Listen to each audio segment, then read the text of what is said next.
신천교에서 평생의 친구 강명훈 변호사를 만난 바로 그 교회입니다. 지금 그 교회 그대로 다니고 있습니다. 그러니까 그 교회에서 자기 평생지기를 만났죠. 최재형 원장이 학창시절 소아마비 친구를 2년간 업고 등교했다는 일화는 이미 너무 유명해서 따로 이야기할 필요도 없죠. 이 일화 속의 친구가 바로 강명훈 변호사입니다. 친구끼리인 두 사람이 나란히 사시에 합격했다는 것은 별 대수로운 일이 아닙니다. 그런 일은 얼마든지 있습니다. 그러나 소아마비로 일어서지도 못하는 강명훈과 강군을 고등학교 시절부터 업어서 등하교시키면서 같이 공부해온 최재형, 이 두 사람이 나란히 사시 합격하기까지는 우정이라고 표현하기에는 너무 벅찬 인간 감동이 있습니다. 강명훈과 최재형이 처음 만난 것은 명훈이 보인중학교 3학년 때, 최재형이 경기고등학교 1학년 때 재학 중이던 72년 봄이었습니다. 둘 다 교회 다니던 이들은 신촌 장로교회 청년부에서 만나서 신앙에 관한 이야기를 나누면서 가까워집니다. 학년은 하나 위였으니 최재형 감사장이 학년은 하나 위지만 둘 다 동갑이에요. 동갑이니까 학년 차이 없이 이제 가까워지게 됐습니다. 둘 다 같은 교회에 다녔으니까요. 최재형은 지체가 부자연스러우면서도 구김살이 하나도 없는 명훈이가 신기하게 느껴졌고, 사지가 부자유스러우면서도 때로는 사지가 자유스럽지만 부자유스럽진 않지만 때로는 좌절도 하고 인간적인 어린 최재형이 볼 때는 자신이 오히려 부끄러워지기도 했다고 고백합니다. 강명훈이 고등학교 지나갈 때가 되어서 최재형은 몰래 기도까지 했다고 합니다. 제발 우리 학교로 오게 해주십시오. 다행히 이 박명훈도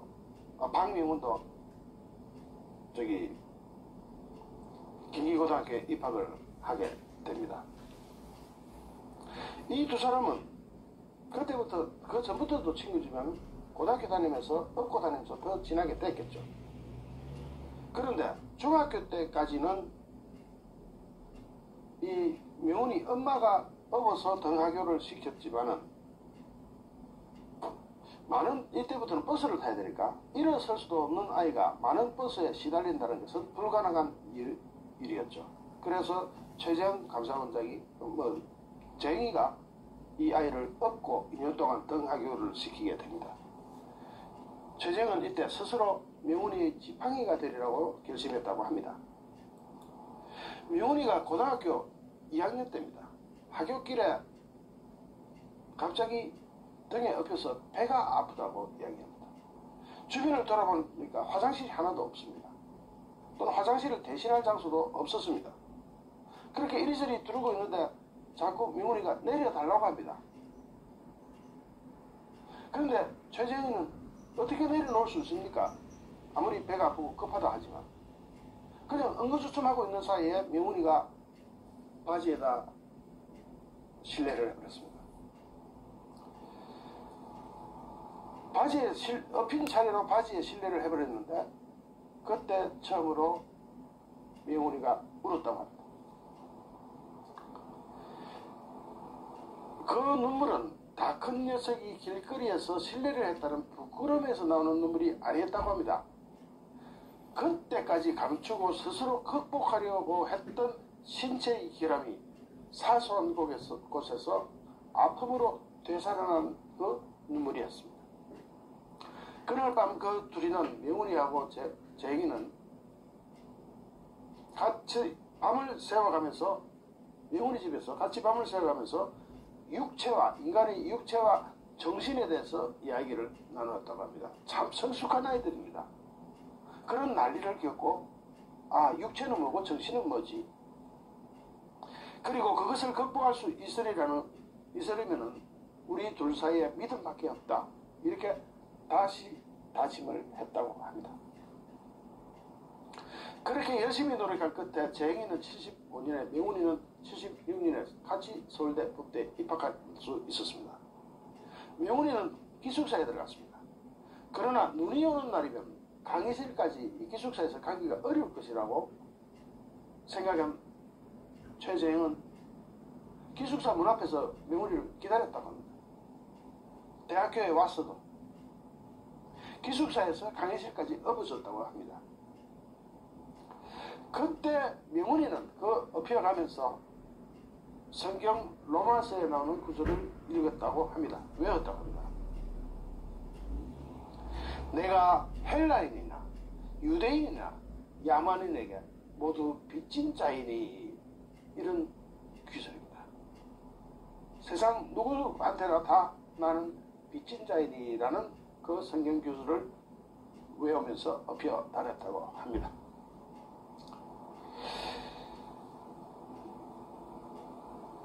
그런데 이 최재형이 명훈이를 어떻게 업고 다녔는지를 아버지한테 물어봤더니 아버지는 이렇게 이야기합니다. 걔는 본성이 착해요. 지금도 아침 8시에 매일 문안인사를 올려요. 대학생 때도 자기 스스로 학비를 벌었어요. 재형이 친구들도 다 착해요. 강명훈 변호사도 그렇고 지금 기독교 개통의 모 재단에서 있는 김모도 그렇고 세 명 다 신천교회 청년부 출신이거든요. 잠시의 선행이 아니라 진심으로 장기간, 오랜 기간 동안 친구를 도와줄 수 있는 사람. 흔한가요, 여러분? 여러분 주변에 혹시 그런 사람이 있던가요? 최재형 감사원장이 오랫동안 출석해온 신촌교회를 어느 분께서 찾아가가지고 기자가 찾아갔습니다. 남진희 목사가 35살로 젊네요. 7년째 일하고 있는데 장로 최재형이 어떤 사람입니까? 라고 물어보니까 요즘 한국 교회 내에서 장로라고 하면 덕스럽지 못하다는 얘기가 많이 나옵니다. 장로가 어떤 계급처럼 일반 신도들과 다른 계층으로 여겨지는 경우가 있습니다. 저도 다른 교회에서 사회적으로 명망이 있는 좋은 분들을 많이 만나봤습니다. 저는 그분들의 인품을 대부분 학습된 겸손에서 나온다고 생각했습니다. 학습이 된 그 겸손 자체가 트레이닝이 된 그런 겸손이었다는 겁니다. 그에 비해서 최재형 장로님은 참 복이 드문 분입니다 라고 이야기합니다. 어떻게 복이 드뭅니까 하니까 최재형 장로님은 신앙과 삶이 괴리되지가 않은 사람입니다. 항상 일치해요. 아름다운 사람이라고 해도 가까이서 보면 흠이 보이잖아요. 그런데 이분은 아니에요. 늘 한결같고 소탈해요. 이분은 자기만의 분명한 원칙이 있고 그게 일관됩니다 라고 목사가 이야기합니다. 심지어는 이런 생각도 했다고 합니다. 판사들이 다 이런 건가? 법관에게 이런 이야기하면 좀 웃길 수 있지만 이분은 법 없이도 살 수 있겠다는 생각이 들었다고 합니다. 구체적으로 어떤 사례가 있습니까? 라고 하니까 올해서 우리 교회 집사님이 돌아갔을 때 이야기입니다. 이 집사님은 변변한 직장도 없고 가족도 몸이 안 좋은 아들만 있는 분이셨어요. 보셨다시피 우리 신천교회는 굉장히 서민적인 교회입니다. 우리 교회에서 그 집사님께 잘 보인다고 어떤 이득을 얻을 게 아무것도 없어요. 그런데 최재형 장로님은 그분 장례식에 오셨어요. 현직 감사원장이 장례식에 오신 거죠. 이미 조화를 보냈음에도 왔습니다. 얼굴만 내밀고 가신 게 아니라 계속 자리를 지켰어요. 장로님은 교회 내 모든 경조사, 특히 조사에는 빠짐없이 참석하세요. 장로라는 책임감 때문에 그랬을 수도 있지 않습니까? 4년 전 이야기를 해드릴게요. 그때 장로님이랑 필리핀 선교를 갔어요. 필리핀 같은 곳에 선교를 가면 어린 아이들이 정말 많이 몰려옵니다. 그러면 준비한 선물도 다 동이 나서 아이들을 돌려보낼 수밖에 없어요. 그래서 장로님께 포화 상태라서 더는 안 될 것 같습니다. 내일 일정도 있고요 라고 말씀드렸더니 애들이 얼마나 상처받고 돌아가겠나. 그냥 돌려보낼 수 없다면서 준비한 바람개비를 나눠 주시더라고요. 요 바람개비입니다. 이렇게 바람개비 휙 불고 있죠. 바람개비요? 그냥 돌려보낼 수 없으니 바람개비라도 주자는 거였어요. 바람개비 중에는 행사를 하느라 구겨진 것도 있고 그랬거든요. 빨리 애들한테 줘서 돌려보내야 하는데 최재형 장로님은 바람개비를 하나씩 다 확인을 하시더라고요. 구겨진 걸 일일이 편 다음에 제대로 돌아가는지 확인까지 하시는 거죠. 장로님은 우리가 선교를 하러 왔으니 아이들한테 하나님의 감동을 줘야 된다는 생각을 하신 것 같아요. 한 사람 한 사람을 위하는 장로님의 마음을 깊이 깨달을 수 있는 시간이었습니다. 그날 밤 우리끼리 피드백을 하면서 장로님의 그런 모습을 상기하면서 한 사람 한 사람을 섬기는 마음을 갖자고 다짐했을 정도였다고 합니다. 아까 말한 소탈함이 그런 모습인 것 같습니다 라고 하니까 소탈하다는 말로는 부족하죠. 그냥 적설하듯이 베푸는 게 아니라는 거죠. 보통 사람들이 눈높이에서 바라보고 호흡하고 생활하는 그런 장로님의 모습에서 우리도 완전히 충격을 받았습니다.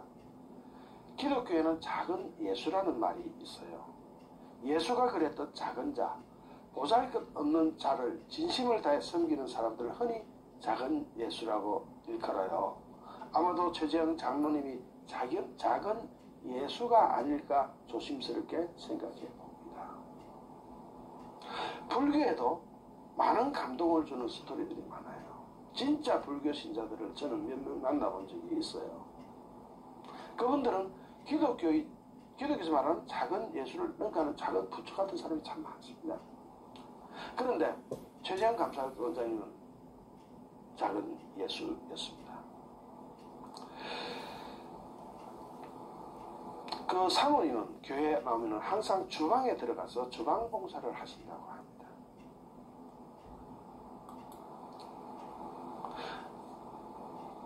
그런데 이 최재형 감사원장은 아들 둘을 다 입양했습니다. 그 할아버지는 이렇게 이야기합니다. 며느리 최재형 감사원장의 부인이죠. 사모님이죠. 이소연 씨가 서울 동대문 근처에서 고아들을 기르는 기관에서 봉사를 했어요. 거기서 핏덩어리를 맡아서 1년 정도 봉사 차원에서 키웠는데 그때 정이 참 많이 들었나 봐요. 그래서 결심을 한 거죠. 그렇게 받아들인 아이가 지금의 둘째 아들이에요. 내가 재영이한테 그랬어요. 네 나이가 이제 50줄에 접어드는데 괜찮겠냐? 그런데 재영이 부부는 이미 결심을 굳힌 것 같더라고요. 그 당시 그분 아내분께서 쓰신 글이 이겁니다. 사람들이 내게 딸 두 명이라고 할 때 우리 흔히 딸딸이 아빠 그러죠. 제 마음속에는 항상 딸들뿐만 아니라 아들들이 내게 있을 것 같은 그 당시로는 이상한 확신 같은 것이 있었습니다. 제가 알 수도 없었던 소망을 주께서 주셨던 것 같아요. 주님께서 그 소망을 주신 것 같아요. 재영이 첫째 아들이 나처럼 해군에 입대했잖아요. 근데 이 녀석이 사격에서 1등을 했다고 그러더라고요. 나중에 갑판병으로 배정될 때도 10등 이내로 들어갔다고 하대요. 손자 두 놈이 나를 좋아해요. 할아버지도 이 입양한 손자가 진짜 손자인 것입니다.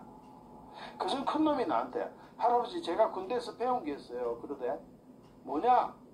라고 물었더니 인생을 사는 데는 땀 흘린 만큼 리워드 보상이 있다는 걸 알았습니다 하대요. 큰 놈은 손재주가 있어서 지금 패션 디자인 계통에서 일하고 있어요. 재영이 부부가 두 아들을 살뜰하게 키웠어요. 그건 내가 너무 잘 알지. 최재형 감사원장 부부가 가슴으로 낳았다는 두 아들에게 직업 정성이었다는 것은 여러 계통으로 확인이 된다고 합니다. 과거 최재형 원장 부부와 서울 목동 아파트에서 함께 살았던 한 법조인이 회고를 합니다. 최재형 원장은 제가 살던 아파트 바로 아래층에 사셨어요. 막내 아들이 초등학생 때인가 아마 그랬을 거예요. 하루는 막내 아들이 등교를 하면서 준비물을 두고 집을 나섰나 봐요. 그랬더니 최재형 원장님 부부가 집 밖까지 나와서 챙겨주더라고요. 모르는 사람들이 봤으면 그저 친아들 챙겨주고 있겠거니라고 했을 거예요. 최재형 원장 부부는 아들들에게 혼신 그 자체였습니다. 아마 가슴으로 나왔다는 걸 모르는 사람도 있었을 겁니다. 이런 분이 감사원장이 되었습니다. 감사원장이 지금 월성 원전 1호기 조기 폐쇄에 대한 감사 글과 발표를 앞두고 있습니다. 여권과 청와대는 긴장감이 나날이 고조되고 있습니다. 그동안 민주당은 감사원의 월성원전 1호기 조기 폐쇄에 대한 감사 결과 발표를 앞두고 지뢰급을 집어먹고 최재원 감사원장을 차라리 그만두고 정치해라는 식으로까지 비꼬면서 압박했습니다. 이번 청와대 감사 결과 역시 최재원 원장이 흔들리지 않고 가겠다는 의지를 내비친 것으로 볼 수 있습니다.